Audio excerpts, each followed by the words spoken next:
Okay, so for this video, we're going to discuss our 16th lesson. So this is about torsion of solid non-circular shafts. So for this lesson, this is the outcome that students must be able to attain. Students must be able to compute the shear stress and angle of twist of solid non-circular shafts due to applied torque. So let's start our discussion. Shafts that have a non-circular cross-section are not axisymmetric, unlike circular cross-section, and so their cross-sections will bulge or warp when the shaft is twisted. So, yung mga non-circular daw na cross-section, hindi sila axisymmetric, no? Unlike nga yung mga circular na shafts natin. No, ngayon, kapag yung cross-section ay hindi siya circular, okay, ano yung nangyayari? No, kapag sila ay nagiging subjected sa twisting or sa torque. So, i-consider mo tong shaft na ito, let's say, na merong rectangular na cross-section. Okay?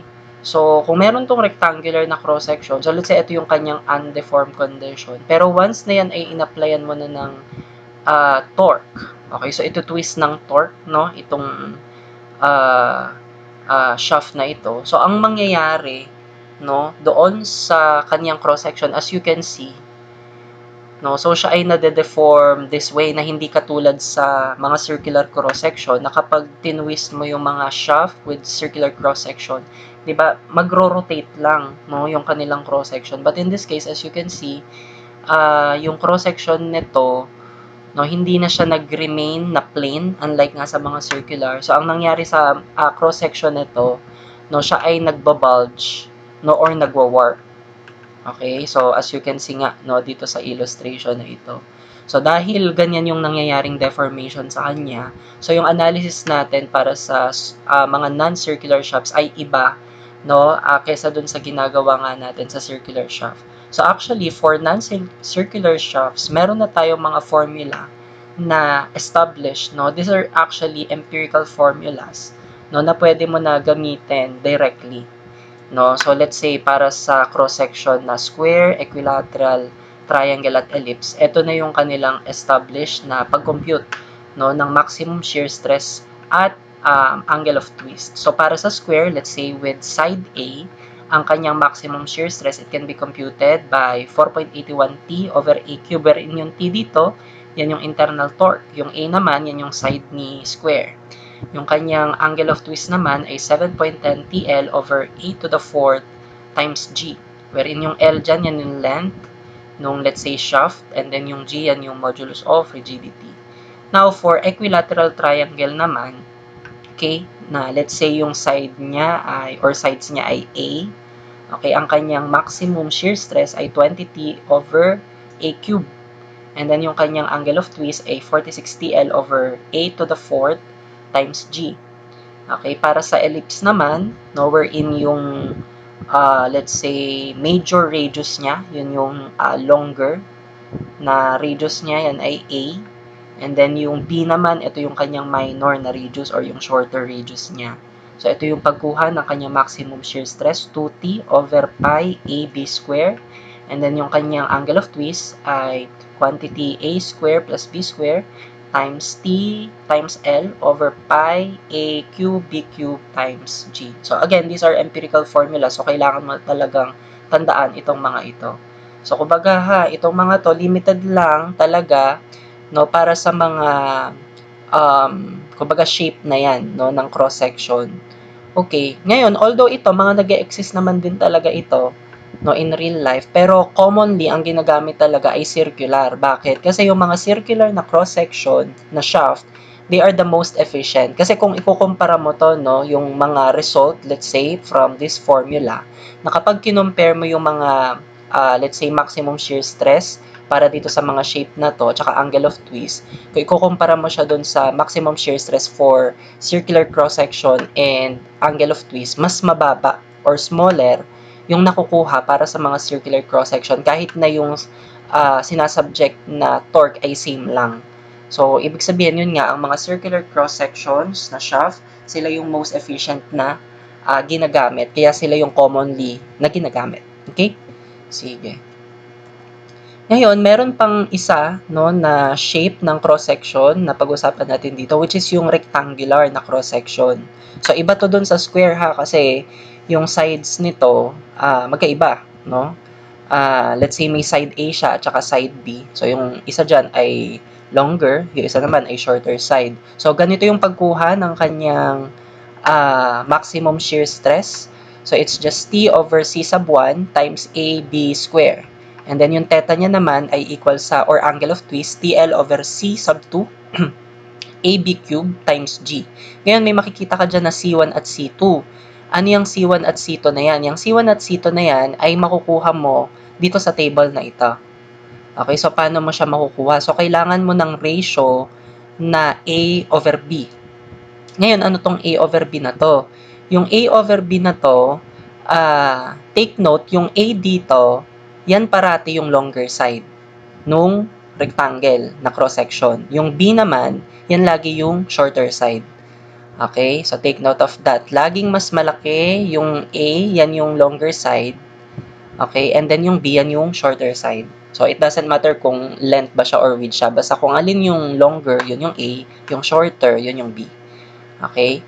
So, what if, ang mangyari, dun sa makukuha mong ratio, halimbawa, hindi siya sumakto sa mga nakalista dito sa table. Halimbawa, ang nakuha mo 1.75. Okay? Ang nakikita mo dito, 1.5 at 2 lang. So, ang mangyari dyan, kailangan mong mag-interpolate. No? So, later on, no, doon na lang siguro sa sample problem natin, we're going to interpolate ito, no, using na lang, calculator techniques. Okay? Sige. So, let's proceed. So, let's start solving sample problem here. Okay, for sample problem number 1, the 6061 T6 aluminum shaft shown in the figure has a cross-sectional area in the shape of an equilateral triangle. Determine the largest torque T that can be applied to the end of the shaft if the allowable shear stress is 8 kSi and the angle of twist at its end is restricted to theta equal to 0.02 radian. How much torque can be applied to a shaft of circular cross-section made from the same amount of material? Okay, so dalawang parts yung problem natin dito ha. Yung una, yung pinapadetermine yung largest torque T base sa given na allowable shear stress at allowable na angle of twist. Yung second part naman is how much torque daw yung pwedeng i-apply sa isang shaft na bilog naman yung cross-section, no, na gawa from the same amount of this material. Okay, so mag-start tayo dun sa first part. Okay, so ito yung scenario ha. Meron tayo ditong shaft. So ito ay aluminum. Tapos ang kanyang cross-section ay triangular. So ano siya, no? Equilateral triangle. So sa lahat ng sides niya ay equal ha. Okay, so paano yung gagawin natin ngayon dito? So kailangan nating ma-determine yung torque or yung kailangang i-apply na torque na hindi nga may exceed yung mga allowable na shear stress at angle of twist. So, ang gawin natin, sige. So, again, equilateral triangle tayo. So, definitely, ito yung mga formula na gagamitin natin for maximum shear stress at saka theta. Sige. So, simulan nating isolve, no, yung torque, no, base sa given na allowable shear stress. Okay. So, based on the allowable na shear stress, which is 8 kSi. Okay. So, gamitin natin ito. No? So, pwede nating i-equate yung allowable dun sa maximum na shear stress. So, gamitin natin tong 20T A cube. So, ang ating, let's say, allowable or maximum ay 8 kSi. So, sulat ko lang siya, kilopound per inches square. Okay. So, equal siya sa, ito na, yung 20T A cube. So, 20 times T, yung T yung hinahanap natin dito, and then yung A cube, yan yung side ni equilateral triangle. Ang side ni equilateral triangle, dito sa figure natin ay 1.5 inch. So, ito ay 1.5 inch. Take note, yan ay naka-cube. Ayan o, A cube. Okay, so pwede nating masolve dito yung T. Okay, input natin sa calculator. So, ito ay 8 equal to, okay, 20, yung T yung unknown, over 1.5, okay, cube. So, shape solve na lang natin. So, ang lalabas ay 1.35. Anong unit nito? Ito ay torque. So, naka-kilopound tayo, tapos inch. So, kilopound, inch. So, of course, di pa natin to mababox, no? Kasi kailangan pa natin ito i-compare base naman sa allowable na angle of twist, which is 0.02 radian.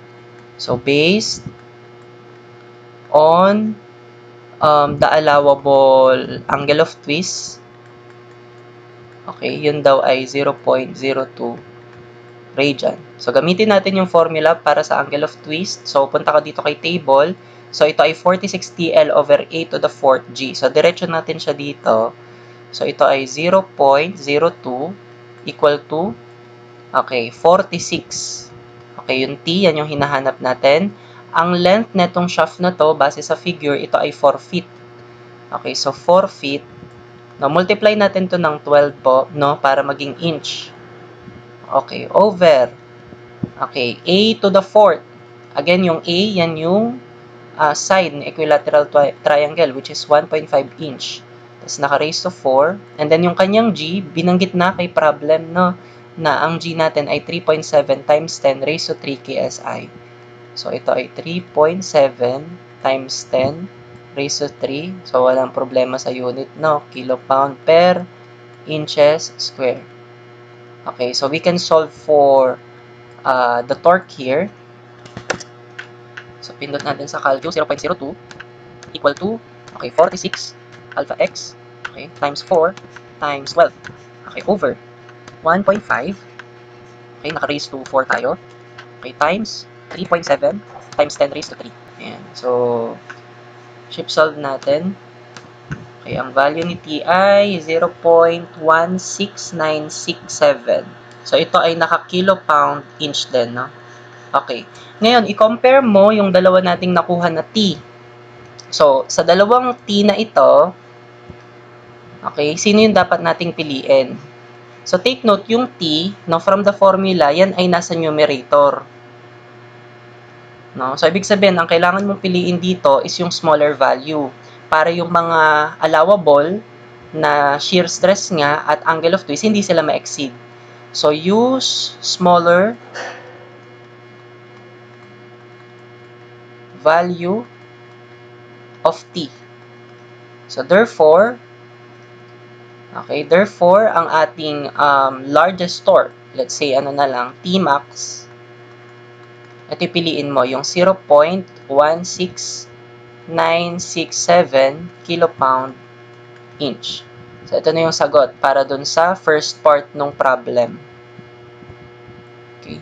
So, meron pa actually yung second part, yung problem. Ang sabi dun sa second part, how much torque can be applied to a shaft of circular cross-section made from the same amount of material? So, paano daw kung itong let's say, shaft na to, na triangular yung kanyang cross-section, paano kung gawin daw nating bilog yung kanyang cross-section, pero same material yung gagamitin, same amount. So, kung same amount, ibig sabihin, ang gawin mo ganito, kunin mo yung area yung triangular na cross-section na ito. Ngayon, yung same area na yun yung gamitin mo para dun sa circular na cross-section, para yun nga, maging same amount sila. So, para sa pagkuha ng area nitong triangular section na to, okay, paano ba ang area ng triangle? Ang area, actually, ng triangle ay equal sa 1/2 base times height. Tama, generally, yan ang area ng triangle. Okay, ngayon, ito kasi, no, yung ating cross-section, okay, ang itsura niya ay ganito, equilateral siya. Okay, so, 1.5 inch to. Okay, so ibig sabihin lahat ng sides niya 1.5 inch kasi nga equilateral siya. So, ibig sabihin lahat din ng angle niya 60 degrees. Ito din 60 degrees. Okay. Ngayon, ang base nito actually is yung 1.5 inch. Okay, ngayon paano natin kukunin yung height niya? Ang height niya actually ay ito. So, para makuha mo yung height niya na yan, pwede mo namang i-consider itong right triangle na ito. So, itong right triangle na to, yung angle niya ay 60 degrees, tapos may hypotenuse siya na 1.5 inch. So, ang kailangan mo is yung height. So, ito ay opposite side, tapos may hypotenuse ka na 1.5. So, pwede mo to gamitan ng saw. no, sine ng 60 degrees equal siya sa opposite, yun yung hinahanap natin na height, okay, over yung kanyang hypotenuse na 1.5. So, yun palang kanyang height ay, cross multiply mo lang, 1.5 sine 60 degrees. So, ibig sabihin, ang area nito, okay, ang area niya ay, okay, 1/2. Okay, ano yung kanyang base? Ang kanyang base ay 1.5. Okay, tapos ano yung kanyang height? Ang kanyang height ay 1.5 sine 60 degrees. So, again, yung area niya, rewrite ko na lang na 1/2 times 1.5 square sine 60 degrees. Okay. Again, itong area ngayon na ito, no, ito yung area nga ni equilateral triangle. So, dapat same area na to yung gamitin natin para dun sa gagawin nating bilog na cross-section. So, i-equate mo to sa area ng circle. No, ano ba ang area ng circle? Ang area ng circle ay pi r square. So, dun sa gagawin natin na circular cross-section, pwede nating ma-determine yung kanyang radius. So, yung radius niya mula dito, sige, kung ipipindas natin sa calcu, so, yan ay 1/2, okay, times 1.5 square times sine 60. Okay, equate natin sa area ng circle. Again, ang area ng circle, ano lang naman yan, pi r square. Okay, so pwede natin ma-determine yung radius. Ang radius niya ay 0.55689. Okay, ang unit nito ay inches. Okay, so ito ngayon yung gagamitin natin na radius dun sa ating circular na cross-section. Okay? Okay, so using this, no, kailangan natin ngayon isolve yung torque. No, again, base pa din dun sa dalawang binigay na allowable shear stress at allowable na angle of twist. So, simulan natin sa allowable na shear stress. So, based on the allowable, okay, na shear stress, which is 8 KSI. Sige, so circular yung cross-section natin ngayon dito. So, kapag circular ang cross-section, di ba ang kanyang maximum na shear stress ay T R over J. Okay, so gamitin natin ngayon yan dito. I-equate natin yan sa allowable. So, ang allowable, again, ay 8 kilopound per inches square.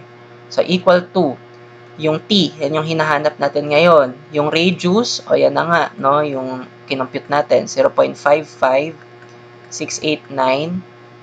ay inch. Over, yung J naman natin, para sa circular cross-section, ang kanyang polar moment of inertia in terms of radius ay pi over 2. Okay, tapos 0.55689 inches, naka-raise to 4. Okay? So, pwede natin ma-solve dito yung T. So, solving for T.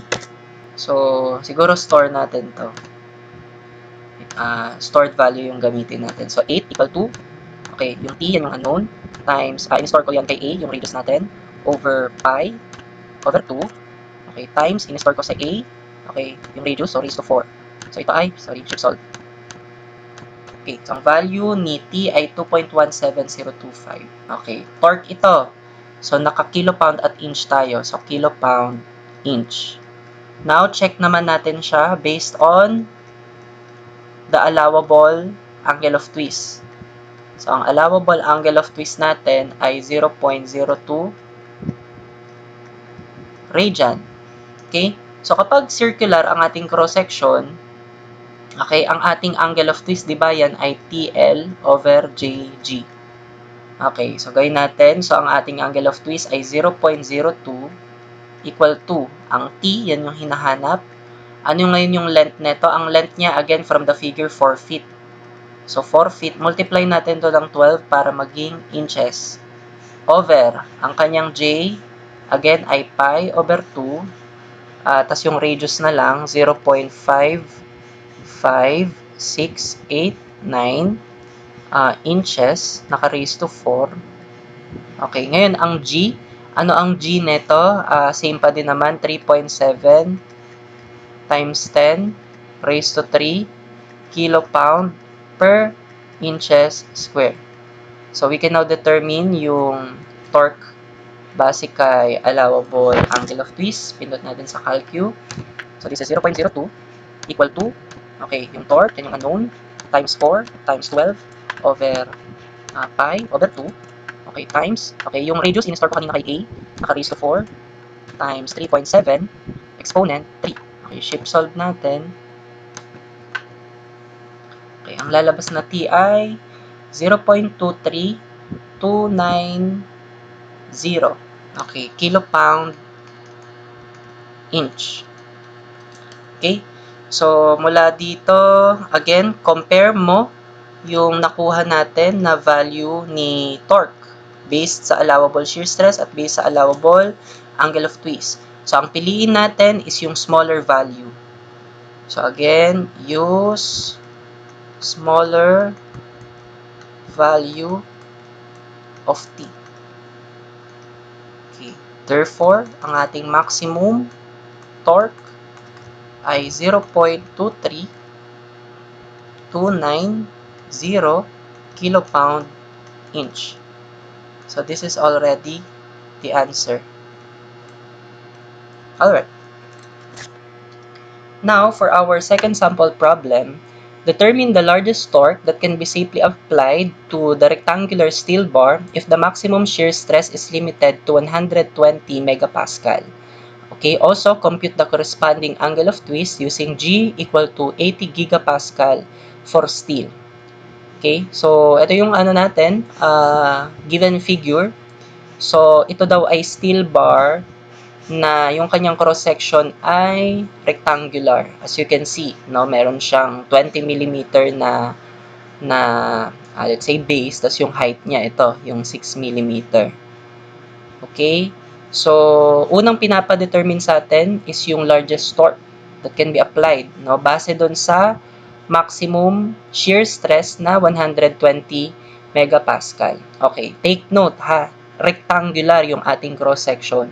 So, ang established na formula para sa kanyang maximum shear stress ay ito. So, ito ay T over C sub 1 times A times B square. Okay? So, kung gagamitin natin itong formula na to, no, yung 120 megapascal, yan yung maximum shear stress. Yung T, yan yung hinahanap natin. Ngayon, kakailanganin natin dito yung C sub 1. Again, saan manggagaling yung C sub 1? Manggagaling siya dito sa table. Pero para makuha mo itong C sub 1 na to, kailangan mo ng ratio na A over B. So, again, ano tong ratio na A over B? Take note ha, yung A dyan, yan lagi yung longer side. Okay, so kunin muna natin yan, yung ratio na A over B. Okay, so ang ratio natin na A over B, again yung A, yan yung longer side. Ano ba ang longer side sa cross-section ni rectangular cross-section? Okay, so ang longer side dito is yung 20 mm. Okay, ang kanyang shorter side naman is yung 6. So, ang ating ratio na A over B, ito ay 20 divided by 6. So, ito ay 3.333. Okay. Yung ating 5 decimal places. Okay. So, dahil yan ay 3.333, hanapin mo ngayon siya dito sa ratio na A over B. So, wala ditong 3.3333.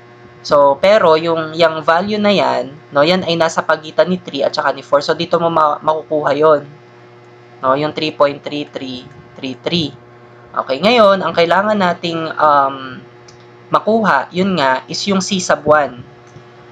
Okay, itong C sub 1, no, kapag ang A over B ay 3.33333. Okay, so para sa pagkuha nito, no, gagamit tayo ng calculator technique. Okay, so paano yung gagawin nating calculator technique? Sige, so pakita natin, no. So kung ang calculator mo ay Casio, no, so sundan mo lang yung gagawin natin dito. Okay. Sige, so sulat ko siguro yung procedure. So para sa natin, kumbaga ang gagawin natin dito lang siya ha, linear interpolation.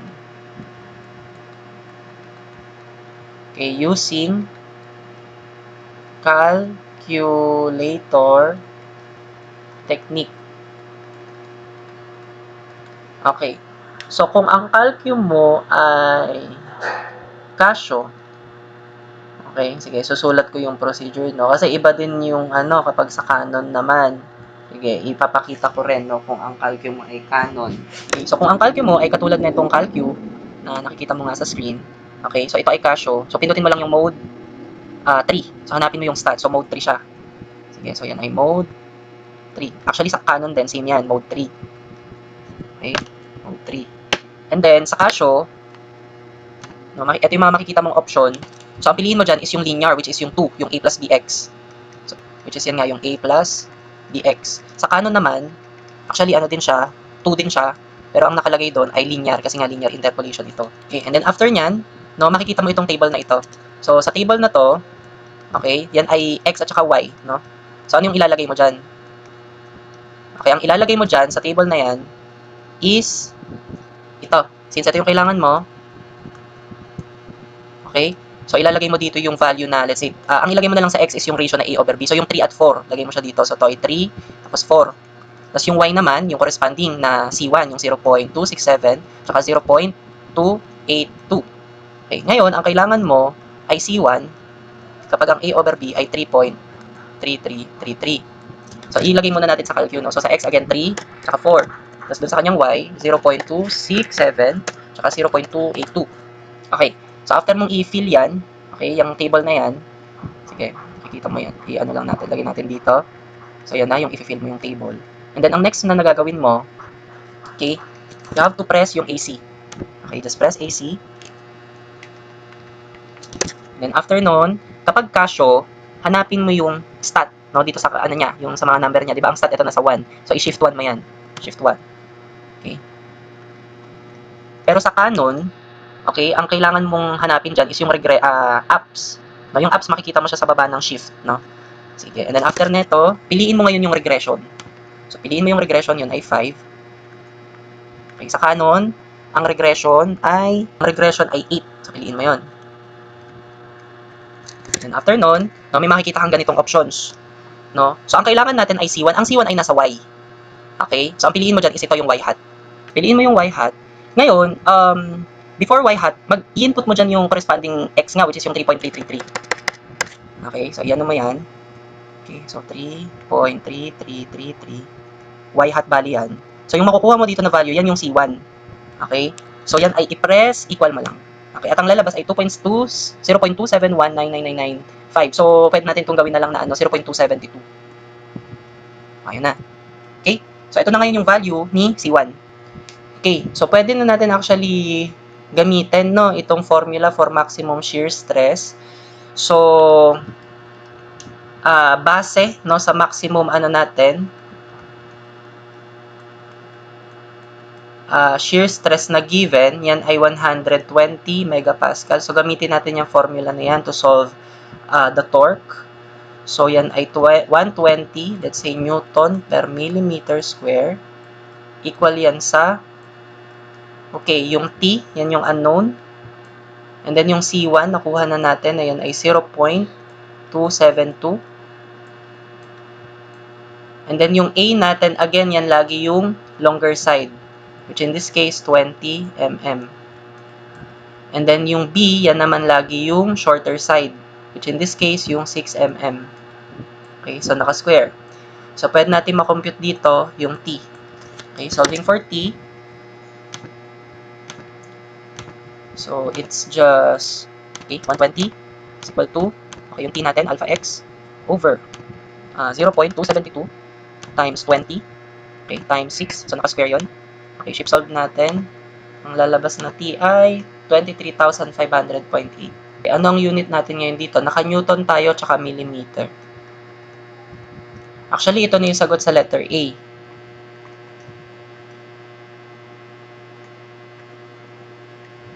Okay, now for letter B, compute the corresponding angle of twist using G equal to 80 gigapascal for steel. So, para sa pagkuha ng angle of twist natin, ito yung kailangan natin. So, TL over C sub 2 AB cube times G. So, kailangan naman natin this time yung C2. So, yung C2 naman, okay, katulad nung ginawa natin kanina, mag-interpolate lang din tayo. No? So, paano naman yung magiging interpolation? Again, yung A over B, same pa din. Ito pa rin, yung 3.3333. Ngayon, yung C2, dito natin siya makukuha. So, ang gawin mo ngayon ang ilalagay mo ngayon sa x at y, ito yung ilalagay mo sa x, no, yung 3 at 4, tas yung y naman na ilalagay mo ngayon is ito, yung 0.263, tsaka yung 0.281. So, gawin lang natin, same procedure sa Caltech. Sige, diretso natin dito. Okay, so mode 3, basta yung stat, tapos yung linear or a plus bx, tapos input natin sa calcu, sa table na to, yung 3, 4, tapos 0.263, tsaka 0.281. Okay, tapos press AC, and then shift stat or yung apps kapag kanon, tapos piliin mo yung regression. Ngayon yung C2 ay nasa Y, so Y hat yung kailangan natin. Tapos before this Y hat, input natin yung 3.3333. Okay, press equal natin. So ang ating C2, no, ano ko na lang din dito ha, diretso ko dito. Okay, ang ating C2 ay 0.268999994. So pwede ko na sabihin to na 0.269 na lang. Okay, so 0.269. So pwede ko na ditong computein, no, yung angle of twist. Yung angle of twist natin, theta. Yung t natin ngayon, gamitin mo yung na-compute mo from part A. So, 23,500.8 Newton millimeter. Okay. And then, yung length natin, dun sa figure natin, 800. Okay, over. Yung C2 natin ay 0.269. Okay. And then, yung ating A, again, yung longer side yan, 20. Okay, hindi ko nalagay siguro yung unit, no? Tapos, yung B naman ay 6. Tapos, naka-cube yan. And then, yung G natin ay 80 gigapascal. So, gawin ko siyang, 80,000 megapascal. So, yun ay Newton per millimeter square. So, we can solve for theta here. So, pindot natin sa calcu. Okay, so ito ay 23,500.8 times 800 over 0.269. Okay, times 20 times 6 cube. Okay, times 80,000. Okay, so ang lalabas ay 0.20223. Okay, ito ay naka-radian. Ito na yung sagot. Okay, so ito yung letter B. Okay, so that ends our discussion for this lesson. I hope that you learned. Consider subscribing to this channel. Please like and share also this video, and please follow me on TikTok and Facebook. Thank you. God bless.